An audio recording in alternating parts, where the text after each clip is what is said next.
আসসালামু আলাইকুম এভরিওয়ান। আজকে রান্না করব হচ্ছে গরুর ভুঁড়ি বা বট। যে যেখান থেকে দেখছেন ভিডিওটি অবশ্যই কমেন্ট করে জানাবেন যে কোন জেলা থেকে দেখছেন।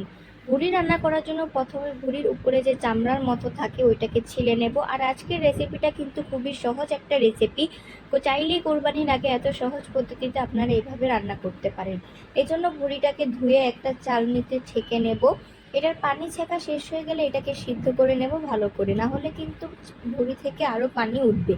এটাকে পরিমাণ মতো পানি দিয়ে সিদ্ধ করে নিতে হবে। আর ভুঁড়ি রান্নার ক্ষেত্রে কিন্তু ভুঁড়িটা সিদ্ধ করেই নিতে হবে। আর আমার ভিডিওটি ভালো লাগলে অবশ্যই কিন্তু একটি সাবস্ক্রাইব দিয়ে যাবেন। আর আজকের রান্নাগুলো হবে সব বাটা মশলা দিয়ে। এখানে আদা রসুন বাটা রয়েছে আর এখানে মরিচ বাটা রয়েছে। বাটা মশলা তরকারি খেতে কিন্তু অন্যরকম একটা মজা লাগে।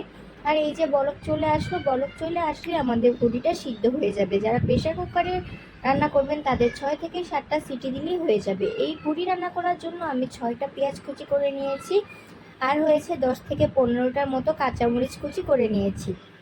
আপনারা আপনাদের স্বাদ অনুযায়ী ঝাল অনুযায়ী করে নেবেন।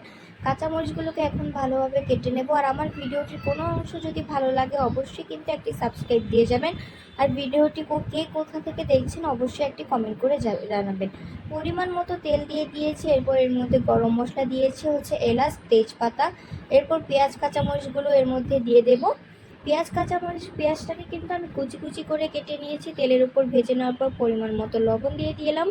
তারপর 1 চামচের মতো হলুদের গুঁড়ো দিয়েছি। এখন এটাকে আরেকটু ভালোভাবে মিশিয়ে নিলাম। আগে বলেছি বাটা মশলা ইউজ করবো, এই জন্য এখানে আদা রসুন বাটা দিয়েছি 3 থেকে 4 চামচের মতো। আপনারা আপনাদের স্বাদ অনুযায়ী পরিমাণ মতো দিবেন। মরিচ বাটা দিয়েছি 2 চামচের মতো। ঝাল যেমন ঝাল খেতে পছন্দ করেন সে তেমন ঝাল দিবেন। আপনার চাইলে মরিচের গুঁড়ো দিয়েও রান্না করতে পারেন, সমস্যা নেই। আমি বাটা মশলা দিয়ে রান্না করেছি। এখন কষানোর জন্য পরিমাণ মতো পানি দিয়ে দিয়েছি এর মধ্যে। এটা কষানোর পর কিন্তু কালারটা খুবই সুন্দর আসবে। এখনও হয়তো একটু হলুদ হলুদ হয়ে আসছে। মশলাটা কষানোর পর এর মধ্যে বটগুলোকে দিয়ে দেব। আর বটগুলো সিদ্ধ হওয়ার পর কিন্তু একদম চিমে গেছে। প্রথমে কিন্তু ভুঁড়িগুলো অনেক বেশি মোটা ছিল।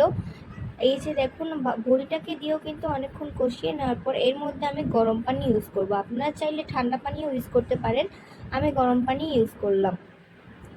এখন এটাকে আরেকটু ভালোভাবে নাড়াচাড়া দিয়ে এটাকে ঢেকে রাখবো। আর আমার ভিডিওটির কোনো অংশ ভালো লাগলে অবশ্যই একটি সাবস্ক্রাইব দিয়ে যাবেন, একটি কমেন্ট করতে কিন্তু ভুলবেন না। আর কার কার এই সহজ রেসিপিটা ভালো লাগলো অবশ্যই কিন্তু জানাবেন।